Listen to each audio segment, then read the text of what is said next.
ডিম দিয়ে তো আপনারা অনেকেই অনেক ধরনের রেসিপি তৈরি করে খেয়েছেন। একবার ডিম দিয়ে এই রেসিপিটি তৈরি করে খেলে কিন্তু এর স্বাদ মুখে লেগে থাকবে। তাছাড়া এটি কিন্তু আপনারা রুটি, পরোটা অথবা গরম ভাতের সঙ্গে অনায়াসে সার্ভ করতে পারবেন। এটি কিন্তু ডিমের সম্পূর্ণ নতুন ধরনের একটি রেসিপি। তো চলুন দেখে নেওয়া যাক আজকে আমার এই রেসিপিটি। তো ভিডিওটা শুরু থেকে শেষ পর্যন্ত দেখার জন্য আপনাদের কাছে আমার অনুরোধ রইল। সবার প্রথমে আমি এখানে এরকম 3টে স্টিলের বাটি নিয়ে নিয়েছি। এরকম ছোট বাটি কিন্তু আমাদের প্রায় প্রত্যেকের বাড়িতেই থাকে। এবার আমি এই বাটিগুলোর মধ্যে সামান্য একটু পরিমাণে সাদা তেল দিয়ে দেব। তেলটা কিন্তু আমি 2 ফোঁটা পরিমাণে সমস্ত বাটিতেই দিয়ে দিয়েছি। এরকম অল্প পরিমাণে তেলটা দিলেই কিন্তু হবে। এবার একটা ব্রাশের সাহায্যে বাটির চারিদিকে আমি তেলটাকে খুব ভালোভাবে একটু মাখিয়ে নেব। তবে আপনাদের কাছে যদি ব্রাশ না থাকে তবে কিন্তু আপনারা এই কাজটা হাত দিয়েও করতে পারেন। নমস্কার বন্ধুরা, রনিতাস ফুড প্লেসে আবারও একবার সকল বন্ধুকে আমি স্বাগত জানাই। আমি আবারও হাজির হলাম আপনাদের সামনে নতুন একটি রেসিপির ভিডিও নিয়ে। তো সবকটা বাটির মধ্যে তেলটাকে আমি কিন্তু খুব ভালো করে একটু মাখিয়ে নিয়েছি। এবার আমি এর মধ্যে একটা একটা করে ডিম ফাটিয়ে দিয়ে দেব। প্রত্যেকটা বাটিতে কিন্তু আমি একটা একটা করে ডিমই দেব। আমি এখানে 3টে ডিম দিয়ে রেসিপিটা তৈরি করছি, তবে আপনারা কিন্তু চাইলে রেসিপিটা কম বেশি করে তৈরি করতেই পারেন। তো দেখুন সবকটা বাটিতে আমি ডিম দিয়ে দিয়েছি। এবার আমি এর মধ্যে স্বাদ অনুযায়ী একটু লবণ দিয়ে দেব। প্রত্যেকটা বাটিতে কিন্তু আমি স্বাদ অনুযায়ী লবণটা দিয়ে দেব। এবার আমি এখানে ঝালের জন্য দিয়ে দিচ্ছি সামান্য পরিমাণে লঙ্কার গুঁড়ো। তবে আপনারা কিন্তু লঙ্কার গুঁড়োর পরিবর্তে এখানে কাঁচা লঙ্কাও ব্যবহার করতে পারেন। তবে কাঁচা লঙ্কাটাকে কিন্তু সেক্ষেত্রে একটু মিহি করে কুচিয়ে নিতে হবে। তো দেখুন সবকটা বাটির মধ্যে কিন্তু আমি লঙ্কার গুঁড়োটাকে দিয়ে দিলাম। এবার অন্যদিকে আমি একটা কড়াই বসিয়ে দিয়েছি। কড়াইটা খুব ভালো করে গরম হয়ে গেলে আমি এর মধ্যে বেশ খানিকটা পরিমাণে জল দিয়ে দেবো। জলটা কিন্তু এখানে একটু বেশি পরিমাণে দিতে হবে। এবার গ্যাসের ফ্লেমটাকে হাই রেখে জলটাকে খুব ভালো করে একটু গরম করে নেব। জলটা থেকে যখন একটু ভাপ উঠতে শুরু করে দেবে তখন কিন্তু আমি এর মধ্যে একটা ছিদ্রযুক্ত থালা দিয়ে দেব। এরকম একটা ছিদ্রযুক্ত থালা কিন্তু দিয়ে দিতে হবে। গ্যাসের ফ্লেমটাকে কিন্তু এই অবস্থায় হাইয়েই রাখবেন। এবার আমি এই থালার উপরে আগে থেকে যে ডিমটাকে বাটির মধ্যে আমি রেডি করে রেখেছিলাম সেই ডিমের বাটিগুলোকে দিয়ে দেব। সবকটা বাটিগুলোকে কিন্তু আমি এরকমভাবে একটু সাজিয়ে দিয়েছি। এবার এটাকে ঢাকনা চাপা দিয়ে আমি 5 মিনিটের জন্য একটু সেদ্ধ করে নেব। এই জলের ভাপে কিন্তু ডিমটা খুব ভালোভাবে সেদ্ধ হয়ে যাবে। গ্যাসের ফ্লেমটাকে কিন্তু এই অবস্থায় অবশ্যই হাই রাখবেন। তো 5 মিনিট পর আমি ঢাকনা সরিয়ে নিলাম। তো আমি একটু চেক করে নেব ডিমগুলো খুব ভালোভাবে সেদ্ধ হয়েছে নাকি। তো আমি একটা টুথপিক দিয়ে একটু চেক করে নিচ্ছি। তো দেখুন ডিমগুলো কিন্তু খুব ভালোভাবে সেদ্ধ হয়ে গেছে। কাঠির মাথাটা সম্পূর্ণ শুকনো। কাঠির মাথাটা সম্পূর্ণ শুকনো থাকলে বুঝে যাবেন যে ডিমটা খুব ভালোভাবে সেদ্ধ হয়েছে। এবার আমি গ্যাসের ফ্লেমটাকে অফ করে দেব। অফ করে বাটিগুলোকে নামিয়ে আমি খুব ভালো করে একটু ঠান্ডা করে নেব।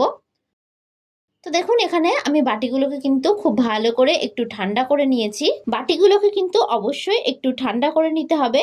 এবার একটা ছুরির সাহায্যে আমি চারিদিক এইরকম ভাবে একটু ছাড়িয়ে নেব। এইভাবে কিন্তু একটা ছুরির সাহায্যে খুব ভালো করে ডিমটাকে ছাড়িয়ে নিতে হবে। তবে আপনারা কিন্তু চাইলে কাজটা চামচের পেছন দিয়েও করতে পারেন। তো দেখুন এইরকম ভাবে খুব ভালো করে কিন্তু ডিমটাকে আমি ছাড়িয়ে নিলাম। যেহেতু আমি বাটির চারিদিকে তেল মাখিয়ে নিয়েছিলাম সেহেতু কিন্তু বাটি থেকে খুব সহজেই ডিমগুলো বাইরে বেরিয়ে আসবে। তো সবগুলোকে কিন্তু ঠিক একই রকমভাবে আমি বের করে নেব। আমার এই ভিডিওটা যদি আপনাদের কাছে ভালো লেগে থাকে তাহলে অবশ্যই একটা লাইক করবেন। আর যারা যারা আমার চ্যানেলের নতুন বন্ধু তারা অবশ্যই আমার চ্যানেলটি সাবস্ক্রাইব করে দেবেন। আমার ভিডিওর আপডেট সবার আগে পেতে পাশে থাকা বেল আইকনটা ক্লিক করতে ভুলবেন না। আর যারা যারা ফেসবুক থেকে দেখছেন তারা রনিতাস ফুড প্লেস পেজটিকে ফলো করে দেবেন। তো দেখুন এখানে সবকটা ডিমগুলোকে কিন্তু আমি বাটি থেকে বের করে নিয়েছি। এবার অন্যদিকে আমি আর একটা কড়াই বসিয়ে দিয়েছি। প্রথমে কড়াইটাকে আমি খুব ভালো করে একটু গরম করে নিয়েছি। এবার আমি এর মধ্যে দিয়ে দিচ্ছি বেশ খানিকটা পরিমাণে সর্ষের তেল। আমি এখানে রান্নাটা সর্ষের তেল দিয়ে করেছি, তবে আপনারা কিন্তু চাইলে রান্নাটা রিফাইন তেল দিয়েও করতে পারেন। তেলটা কিন্তু খুব ভালোভাবে গরম হয়ে গেছে। এবার আমি এর মধ্যে দিয়ে দেবো ছোট সাইজের 2টো কুচিয়ে রাখা পেঁয়াজ। এখানে আমি কিন্তু পেঁয়াজটাকে খুব ভালো করে মিহি করে কুচিয়ে নিয়েছি। এবার কিন্তু পেঁয়াজটাকে 2 মিনিট ধরে আমি খুব ভালো করে একটু ভেজে নেব।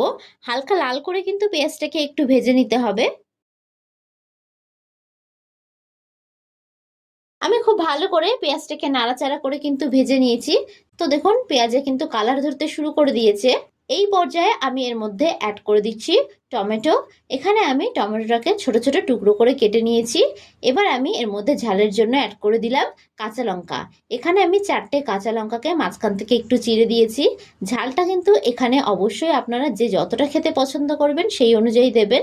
এবার এগুলোকে কিন্তু খুব ভালো করে নাড়াচাড়া করে আমি একটু ভেজে নেব। এবার এর মধ্যে সামান্য একটু নুন দিয়ে দিলাম। নুন দেওয়াতে কিন্তু টমেটো ও পেঁয়াজটা খুব তাড়াতাড়ি সেদ্ধ হয়ে যাবে। এইভাবে কিন্তু খুব ভালো করে নাড়াচাড়া করে কিন্তু আমি ভেজে নেব। আমার এই ভিডিওটা আপনাদের কাছে কেমন লাগলো অবশ্যই কিন্তু আমাকে কমেন্ট বক্সে জানাতে ভুলবেন না। তো দেখুন খুব ভালো করে পেঁয়াজ ও টমেটোটা ভাজা হয়ে গেছে। টমেটোটা কিন্তু প্রায় সেদ্ধ হয়ে গেছে। এবার আমি এই পর্যায়ে অ্যাড করে দিচ্ছি 1 টেবিল স্পুন আদা রসুন বাটা। গ্যাসের ফ্লেমটাকে এই অবস্থায় আমি মিডিয়ামে রেখেছি। এবার খুব ভালো করে কিন্তু মশলাটাকে আমি কষিয়ে নেব। আদা রসুন থেকে কাঁচা গন্ধ বেরোনো পর্যন্ত কিন্তু আদা রসুনটাকে খুব ভালো করে একটু ভেজে নিতে হবে। আদা রসুনটা কিন্তু প্রায় ভাজা হয়ে গেছে। তো দেখুন মশলা থেকে কিন্তু তেল ছাড়তে শুরু করে দিয়েছে। এবার এই পর্যায়ে আমি কিছু গুঁড়ো মশলা অ্যাড করে দেব। আমি এর মধ্যে অ্যাড করে দিচ্ছি 1 টিস্পুন জিরের গুঁড়ো, ও দিয়ে দেব 1 টিস্পুন ধনের গুঁড়ো, ও দিয়ে দেব 1 টিস্পুন লঙ্কার গুঁড়ো, ও দিয়ে দিচ্ছি সামান্য একটু কালারের জন্য কাশ্মীরি লাল লঙ্কার গুঁড়ো, ও দিয়ে দিচ্ছি হলুদ গুঁড়ো, ও দিয়ে দেব স্বাদ অনুযায়ী নুন। নুনটা কিন্তু অবশ্যই আপনারা আপনাদের স্বাদ অনুযায়ী দেবেন। ও যাতে মশলাগুলো পুড়ে না যায় সেই জন্য সামান্য একটু জল দিয়ে আমি খুব ভালো করে এই মশলাগুলোকে একটু কষিয়ে নেব। গ্যাসের ফ্লেমটাকে কিন্তু মিডিয়ামে রেখে মশলাগুলো কষাবেন, নাহলে কিন্তু মশলাটা নিচ থেকে পুড়ে যেতে পারে। এইভাবে কিন্তু খুব ভালো করে আমি একটু মশলাটাকে কষিয়ে নিচ্ছি। মশলা যতই ভালো কষানো যাবে রান্নার স্বাদ কিন্তু ঠিক ততটাই ভালো হবে। এবার আমি এর মধ্যে সামান্য একটু চিনি অ্যাড করে দিচ্ছি। এটা পুরোপুরি অপশনাল, আপনারা চাইলে নাও দিতে পারেন। তবে যে কোনো ঝাল জাতীয় রান্নায় একটু মিষ্টি দিলে খেতে কিন্তু বেশ ভালো লাগে। তো আবারও আমি খুব ভালো করে একটু কষিয়ে নিচ্ছি।